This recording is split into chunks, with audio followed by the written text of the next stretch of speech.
Dans ce podcast, on va parler des 5 étapes si tu veux vivre ta putain de vie. Ces étapes, elles sont nées de quoi ? Elles sont déjà nées de ma propre expérience à moi. Pourquoi ? Parce que j'ai vécu à peu près 25 années à me battre contre moi-même. J'ai vécu à peu près 25 années à avoir un niveau d'énergie qui faisait le yo-yo, un coup hyper motivé, un coup pas motivé du tout.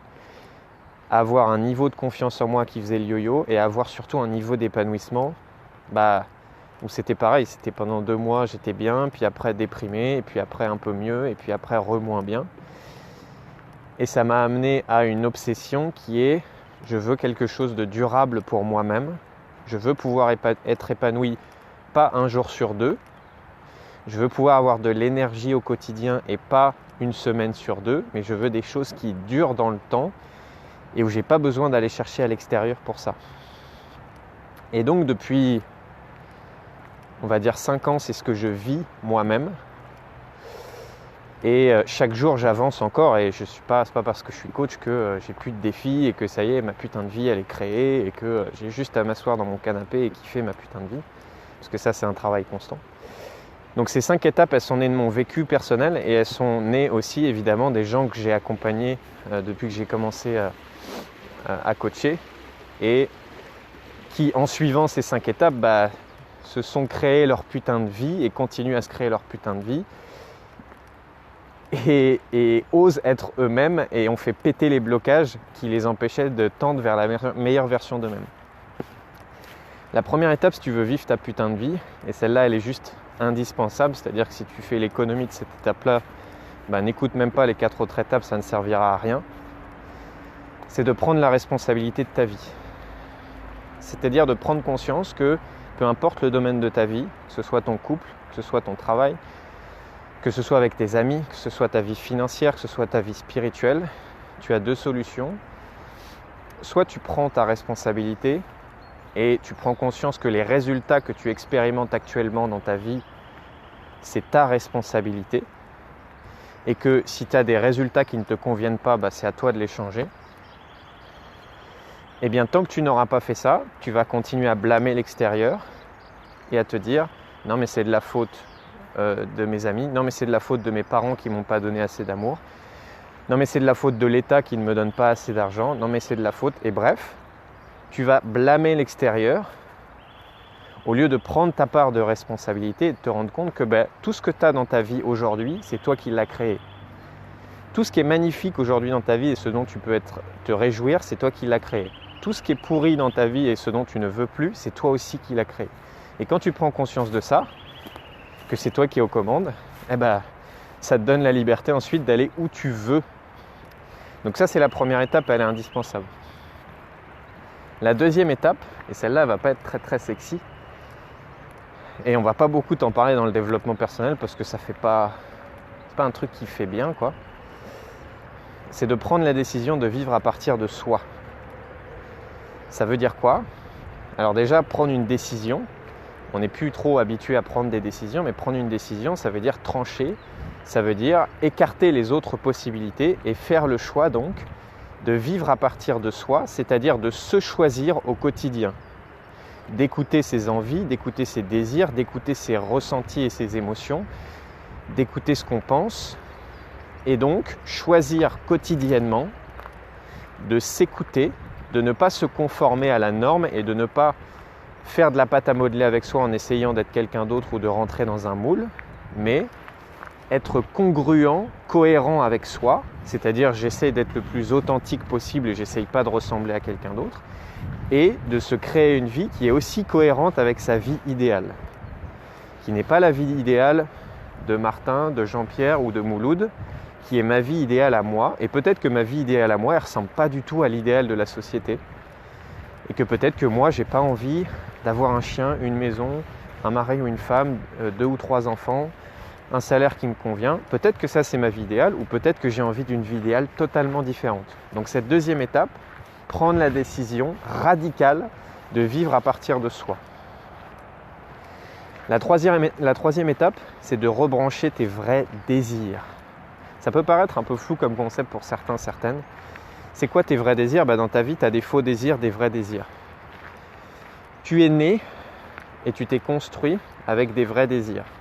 C'est-à-dire des choses qui étaient réellement importantes pour toi, pour lesquelles tu as naturellement de l'énergie et qui vont te donner de l'énergie et de l'épanouissement. Peu importe ce que sont ces choses, ça peut être jardiner, ça peut être faire de la randonnée, ça peut être jouer au foot, ça peut être être comptable, ça peut être chanter. Tu as des vrais désirs et tu peux les honorer ou ne pas les honorer. Et on a des faux désirs, c'est-à-dire des choses après lesquelles on court, mais qui ne sont pas réellement importantes pour nous. Des choses qu'on croit qui sont importantes pour nous, mais qui ne le sont pas vraiment. Donc la troisième étape, c'est celle-ci, rebrancher ses vrais désirs et avoir une extrême clarté, et je dis bien une extrême clarté sur mon vrai désir numéro 1, c'est X. Mon vrai désir numéro 2, c'est Z. Mon vrai désir numéro 3, c'est etc., etc. Je ne te parle pas de « oui, alors je crois que j'aime bien un peu ça, mais j'aime bien ça aussi ». Non, non. Je te parle de certitude de sur quoi tu peux baser ta vie pour kiffer. Et ça, à un moment donné, ça demande d'investir sur soi et de se faire accompagner par quelqu'un qui va t'aider à dézinguer tous les fantasmes, tous les faux désirs que tu as et à mettre de la clarté sur tes vrais désirs pour que tu rebranches ça. Une fois que tu as fait ça, la quatrième étape, c'est d'avoir de la clarté sur ce que tu veux. Pourquoi c'est important d'avoir de la clarté sur ce que tu veux? Une fois que tu sais tes vrais désirs, il va falloir te donner une direction. Si tu n'as pas de direction et si tu n'as pas une raison de te lever le matin, pourquoi tu te lèverais le matin? Si tu montes en voiture avec moi et que tu ne sais pas où on va, est-ce que tu vas être motivé? Est-ce que tu vas avoir de l'énergie? Est-ce que tu vas kiffer le trajet si jamais je te dis non, je ne sais pas trop où on va, on va rouler. Tu ne vas même pas avoir envie de monter avec moi dans la voiture. Quand tu as de la clarté sur où tu veux aller et que bien sûr où tu veux aller c'est en lien avec tes vrais désirs et que tu sais que ce que tu veux et que ta vie idéale c'est ça, c'est de gagner tant d'argent, c'est d'avoir telle relation avec les gens, c'est de faire tel travail, de monter tel business, c'est d'avoir une vie spirituelle qui ressemble à ça. Et bien quand tu as de la clarté sur ça, c'est là que tu débloques ta capacité à passer à l'action. Parce que si tu n'as pas de clarté, le passage à l'action, il est très difficile. Tu veux passer à l'action, pourquoi? Tu ne sais pas ce que tu veux. Donc cette étape de clarté, elle est hyper importante. Elle peut se faire tout seul, mais c'est long, c'est dur. Et tu te prends des poteaux dans la figure régulièrement. Ou tu peux te faire accompagner avec quelqu'un qui va t'aider à clarifier ça, moi ou un autre, pour que tu aies une vision très claire de « ok, c'est là où je veux aller ». La cinquième et dernière étape, parce qu'une fois que tu as déjà fait ces 4 étapes, tu as déjà fait un chemin incroyable. Et si déjà tu fais ces 4 étapes, je peux te dire qu'on se recroise dans 6 mois, tu n'es plus la même personne et ta vie, c'est plus la même.